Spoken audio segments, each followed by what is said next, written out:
Dr. Commiskey at Eye Associates of New Mexico. This is a patient referred in for a corneal ulcer, growing Moraxella species. Here I'm sweeping the iris away from the perforation site. You can see down at the upper left part of the screen, there's actually that white stuff, which is glue that we applied in clinic to stabilize the perforation. I'm just sizing the graft here. It's going to have to be big enough to cover the area of infiltrate, but also want to kind of make it be able to be away from the visual axis so you can still have vision through it. There I removed the glue. Perhaps I could have started the trephination with the glue in place, would have given a little more stability.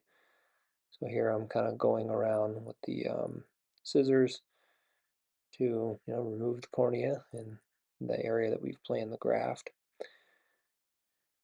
I use that handheld Trephining for PKs, for like all the PKs. It's just what I used in fellowship, but I do like it. There's sort of a tactile feel to it rather than the ones that you use the suction.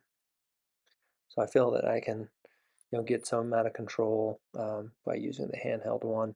I think it's helpful for cases like this too, where there's sort of a delicate cornea or there's a small perforation where you can actually control the amount of pressure you use. And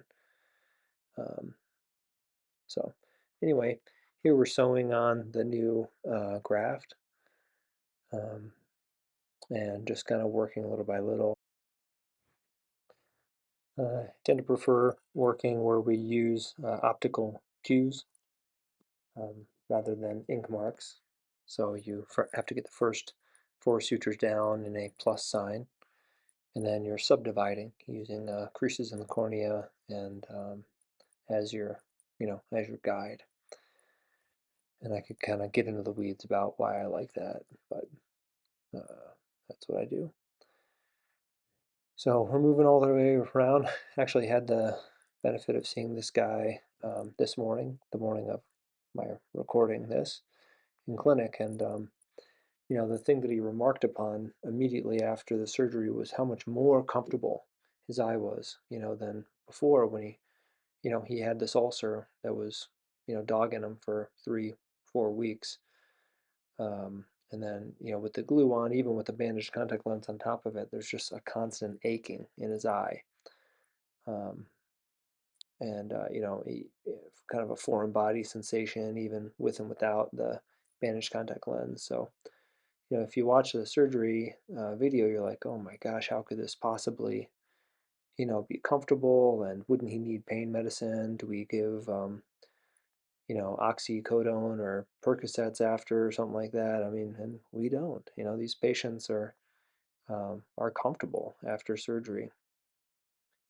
They go home with a patch, for comfort on account of the block that we do for them. But yeah, they're almost always more comfortable after the surgery for the PKP for the ulcers than before.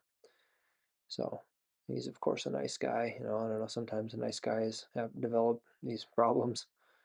But anyway, that's the end of the case, and we just have to bury the little stitches there. Just go all the way around, and we'll keep a close eye on them. Make sure that infection doesn't come back. But looked good on day 1, so far so good.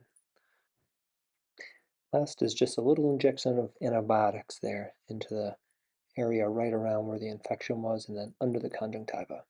Take care.